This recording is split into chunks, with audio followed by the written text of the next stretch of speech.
Hivi punde nimeona kuna meseji nyingi zinazozunguka kwenye mitandao ya jamii na ambazo zingine ni kama zinatishia kuwepo kwa vurugu ndani ya mkoa wetu wa Dar es Salaam. Nimewaiteni ndugu zangu waandishi wa habari ili nyinyi mkawe kipaza sauti kwa Watanzania na hasa wa Dar es Salaam kwamba hakuna mtu yoyote atakayevuruga amani ya mkoa wetu.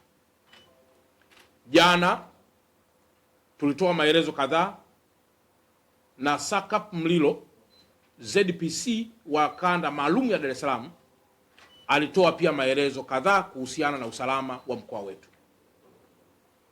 Kwa hiyo kwa mtu yoyote wa chama chochote cha siasa, taasisi yoyote ya dini, taasisi iso ya dini, mtu binafsi, shirika au kampuni, hakuna hata mmoja atakayeweza kuvuruga amani ambayo imekushajengwa katika misingi ya uongozi na hasa uongozi bora wa Mheshimiwa Dr. Samia Suluhu Hassan. Tunafahamu kwamba wapo baadhi ya watu ambao wanaweza kuwa na malalamiko yao. Wazingatie sheria, wazingatie utaratibu wa namna ya kufikisha kwenye vyombo na taasisi zinazohusika na masuala ya malalamiko walionayo.